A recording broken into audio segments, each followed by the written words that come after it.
አማራ ክልል ባለፉት 2 ቀናትም በርካታ አውደ ውጊያዎች እየተካሄዱ ይገኛሉ። ሰሞኑን በአማራ ፋኖ ምስራቅ አማራ ቀጠና ሚኒሊክ እዝ በአምባሰል ተራሮች የተደረገው ውጊያ በአገዛዙ ሰራዊት ላይ ከፍተኛ እልቂት ማስከተሉን ተከትሎ በአብይ አህመድ ጀነራሎች ዘንድ ከፍተኛ ድንጋጤ መፍጠሩም እየተነገረ ነው። እስካሁን ባለው መረጃ ከ150 በላይ የአገዛዙ ወታደሮች በፋኖ ጥቃት ተገድለዋል። ቁጥራቸው ለጊዜው ያልታወቁ የአገዛዙ ሰራዊት አባላትም ገደል ውስጥ መግባታቸውን ነው መረጃዎች የሚያመለክቱት። ተመሳሳይ ወታደራዊ ክንውኖችም በጎንደር በሸዋ መካሄዳቸውን ነው መረጃዎች የሚያመለክቱት። ይህ በእንዲህ እንዳለም በተለያዩ ጉዳቶች ሰራዊቱን የተለዩ የብልጽግና ሰራዊት አባላት በደብረ ዘይት ትዕይንተ ህዝብ ማካሄዳቸው ተገለጸ። ጥቅማ ጥቅሞችና ቃል የተገቡልን ነገሮች አልተፈጸሙልንም፣ መውደቂያ አተናል በሚል አደባባይ የወጡት የሰራዊቱ አባላትና ቤተሰቦች በአስቸኳይ ምላሽ እንዲሰጣቸው ጠይቀዋል። በወሎ ቤት አማራ ቀጠና ምዕራብ ግንባር ላይ በተደረገ ተከታታይ ተጋድሎ እንደዚሁ ከፍተኛ ቁጥር ያለው የአብይ አህመድ ወታደር እንደተገደለ ነው የሚነገረው። በወግዲ በሚገኝ ወታደራዊ ኃይል ውስጥ የእርስ በርስ ግጭት መቀስቀሱም እየተነገረ ነው። ግጭቱ የተቀሰቀሰው ለፋኖ መረጃ ሰጥታችሁን ያስመታችሁን በተባሉ የአማራ ተወላጅ የሰራዊቱ አባላትና በወታደራዊ አመራሮችና አጃቢዎች መካከል እንደሆነ ነው መረጃው የሚያመለክተው።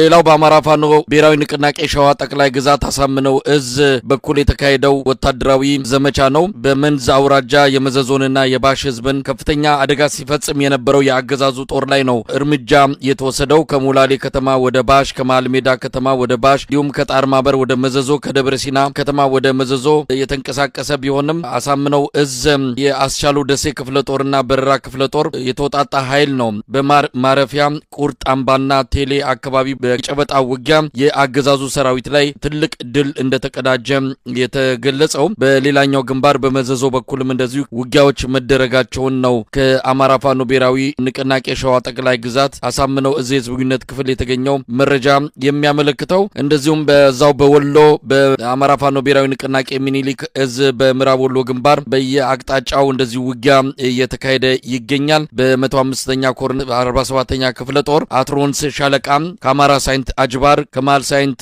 ደንሳ ከተማ ከወርቅ ማውጫ እስከ ማል ሳይንት ትምህርት ቤት የአብይ አህመድ አገዛዝ ጦር መከላከያው አድማ ብተናና ሚሊሻ እንዲሁም የፖሊስ ኃይሎች ላይ በተደረገ የማጥቃት እንቅስቃሴ 45 የጥምር ጦር አባላት መደምሰሳቸውን ነው የተገለጸው። 38 ቁስለኛ እንደዚሁም በርካታ የጦር መሳሪያዎች መማረካቸውን ነው በመረጃው ላይ የተመለከተው። ከወልዲያ ወደ ባህር ዳር በሚወስደው ዋና መስመር ላይ እንዲሁ ሳንቃ ከተማን ጨምሮ ሌሎች አካባቢዎችንም በፋኖ ቁጥጥር ስር መግባታቸውን በደረሰን መረጃ ላይ ተመልክቷል። የሰሞኑ አምባሰል ተራሮች ላይ የተፈጸመው በቪዲዮ ተቀርጾ ወጥቷል። እንደሰማነው ከሆነ አብይ አህመድ ጀነራሎች ዘንድም ድንጋጤን ነው የፈጠረው። ፋኖን አጥፍተናል፣ ፋኖ አቅም የለውም፣ የመታ የሚፈረጥጥ ኃይል ነው እያሉ ሲመጻደቁ የነበሩ ደጋፊዎቻቸውን በአጉል ተስፋ ሲሞሏቸው የነበሩ የአብይ አህመድ ጀነራሎች አሁን እድሜ ላይ ቴክኖሎጂ በቪዲዮ ተቀርጾ ወጥቶ መነጋገሪያ እንደሆነ ነው ከሰሞኑ የተመለከትነው። በዛ መንደር አካባቢ በተለይ በወታደራዊ አዛዦች አካባቢ ከፍተኛ ድንጋጤን ፈጥሯል። እንግዲህ ይህንን እየተመለከቱ አሁን በቢሾፍቱም በደብረ ዘይት በተለያዩ የኢትዮጵያ አካባቢዎች ሰራዊቱ ለሀገር ዋጋ ከፈልም ብሎ አካሉን አጥቶ ህይወቱን ሰውቶ የትም እንደ ሸንኮራ ተመጦ የተጣለበትን ሁኔታ እየሰሙና እያዩ በተለያዩ አካባቢዎች አብይ አህመድ ሰራዊት ሲማረክበት ወታደር ሲማረክበት ክህደት እየፈጸመ እኔ የሚማረክ ሰራዊት የለኝም አልቀበልም እያለም እንደሰማነው ከሆነም ተማርከው በፋኖች የሚገኙትም እንደዚሁ በድሮን ተመተው በአብይ አህመድ ድሮን የገዛ ወታደሮችን ምርኮኛ ወታደሮችን በድሮን የሚጨፈጭፍበት ሁኔታ ነው እያየን ያለ ነው። ይሄ ሁሉ እየሰማ ለአብይ አህመድ የሚዋጋ ወታደር መኖሩ በራሱ በአሁን ጊዜ እጅግ የሚደንቅ ነገር ነው። እንደው ሰራዊቱ ምንድነው ማድረግ ያለበት? አልሰማም እንዳይባል እንግዲህ በአሁን ሰዓት የቴክኖሎጂ ዘመን ሁሉ ነገር በቶሎ ነው ሰው አይንና ጆሮ ጋር የሚደርሰው። ለማንኛውም ወደ ሌላ ርዕሰ ጉዳይ አልፋለሁ። ከዚሁ ከመከላከያ ጉዳይ ጋር የተያያዘ ነው። እንግዲህ ሰሞኑን በቢሾፍቱ ደብረ ዘይት የመከላከያ ሰራዊት አባላት ከሰራዊቱ በተለያየ መልኩ በጉዳት የተቀነሱና ቦርድ የወጡ ጥቅማ ጥቅም አልተሰጣቸውም፣ ቃል የተገባላቸው አልተሰጣቸውም። ከፍተኛ የሆነ ተቃውሞ እያሰሙ ነው። በቢሾፍቱ መሃል አደባባይ ላይ ተቃውሟቸውን ሲያሰሙ እንደነበረ በቪዲዮ ጭምር ተደግፈው የወጡ መረጃዎች ያመለክታሉ። ይሄ የደብረ ዘይት ቢሾፍቱ መከላከያ ሰራዊት አባላት ጥያቄ ብቻ አይደለም። ተበትነው በየቤታቸው አካላቸው ጎድሎ ቤተሰቦቻቸው ማስተዳደር የሚችሉ የመከላከያ ሰራዊቱ አባላት በየቦታው ወድቀው ቀርተው ለነሱ የሚገባ ካሳ፣ ጥቅማ ጥቅም፣ ክፍያ ሳይሰጣቸው የቀሩ ቤቱ ይቁጠራቸው። ይህ ነው እንግዲህ የአብይ አህመድ አገዛዝ ውለታ። ህይወቱን ለሰጠ አካሉን ለሰጠ የመከላከያ ሰራዊት አባል ካድሬ እየዘረፈ ከሚበላው ስባሪ ሳንቲ እንኳን እንዲያገኙ እድሉ አልተሰጣቸውም። ለማንኛውም የቢሾፍቱ ደብረዘይቱ የሰሞኑ ተቃውሞ አሁን ወደ አደባባይ ወጥቷል። ለኢትዮጵያ ነው የተዋጋ ነው ለኢትዮጵያ ነጻነት ነው ብሏል። እሱ ምናልባት በፖለቲካ አተያይ የተለየ ትርጉም ሊሰጠው ካልሆነ በስተቀር እስካሁን ለኢትዮጵያ ተብሎ የአብይ አህመድ ወታደር የተዋጋው ውጊያ የለም። ሁሉም የአብይን ዙፋን ለማስጠበቅ የተደረገ ውጊያ ነው። መሳይ ማንኛውም የኢትዮጵያ ወታደር በስልጠና ሂደታቸው 3 ወር ሰለጠኑ፣ 2 ወር ሰለጠኑ፣ 5 ወር ሰለጠኑ፣ 6 ወር ሰለጠኑ ሀገሪቱን ከጥቃት ለመከላከል ተብለው ልዩ የፖለቲካ ትምህርት ተሰጧቸው፣ የአእምሮ ስንቅና ስንቅ ተሰጧቸው ወስደው ኦሮሚያ ክልል፣ አማራ ክልል፣ ቤንሻንጉል ክልል ውስጥ ተጠርንፈው ነው የሚሄዱት ያለ ፍላጎታቸው። አንዳንዶቹ በውጊያ ቀጠና እኮ አገር ተወራለች፣ ድንበር ተደፍሯል ተብለው ሂደው ነገር ግን መሀል ሀገር ላይ በጎጃም መሀል ሀገር ላይ ስንት ወጣት ነው ደጋዳሞት ሙቶ የቀረው ሳያውቁት። ወደ ድንበር አካባቢ ኤርትራ ትሄዳላችሁ፣ የሱዳን ድንበራችን ተደፍሯል፣ የደቡብ ሱዳን አካባቢ ድንበራችን ተደፍሯል እየተባሉ እየተወሰዱ ነገር ግን አያውቁትም ያንን አካባቢ።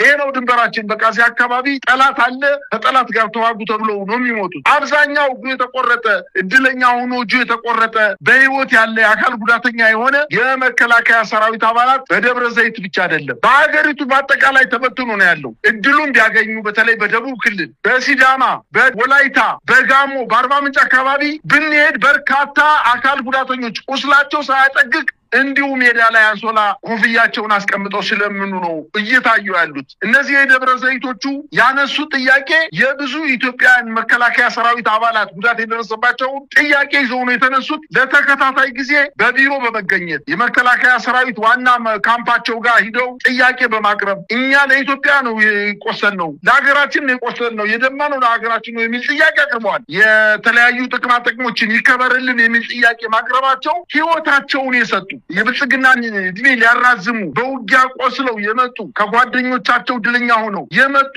ክራንች ይዘው የሚንቀሳቀሱ አይናቸው ታውሮ እየተመሩ የሚንቀሳቀሱ ሰዎችን ዞር ብሎ አለማየቱ የዚህ መንግስት ጨካኝነትና ክፋት፣ ተንኮል፣ ለራሱና ለራሱ ብቻ የሚሄድ መንግስትና በሰራዊቱ ላይ ደግሞ ነገ የሚፈጠረውን አጠቃላይ ስጋትና ፍርሃት በነከሌ ላይ እንደዚህ አይነት ነገር ተፈጥሯልና ነገስ በኔ ላይ ይደርሳል በማለት በሰራዊቱ ላይ ከፍተኛ ችግር እንደሚፈጠር የሚያሳይ ቋሚ መረጃ ነው ማለት ይቻላል። ሌሎችም አካባቢዎች ላይ ቅድም የጠቀስኩት በደቡብ አካባቢዎች ላይ እድሉም ቢያገኙት ምናልባትም ከደብረ ዘይት ከወጡት እጥፍ በላይ የሚሆን ቁጥር በወላይታ ሶዶ፣ በአርባ ምንጭ፣ በተለያዩ የደቡብ ክልል ከተሞች ላይ በርካታ የጦር ጉዳተኞች እንደሚገኙ ነው መረጃዎች እያመላከቱ የሚገኙት። ይሄ እንግዲህ መጀመሪያ ነው ማለት ይቻላል። ደብረ ዘይት ላይ ሻማውን አብርተውታል። ምናልባትም በበርካታ አካባቢዎች ላይ ነገ ከነገ ወዲያ ደግሞ ይህን ጥያቄ ይዘው ሊነሱ የሚችሉ በርካታ ኢትዮጵያውያን አሉ። ጥያቄውን መመለስ ግን መንግስት የማይችልበት ደረጃ ላይ ደርሷል። ምክንያቱም አጠቃላይ የነበረው ሰራዊት ከሞት የተረፈው ሰራዊት ቆስሎ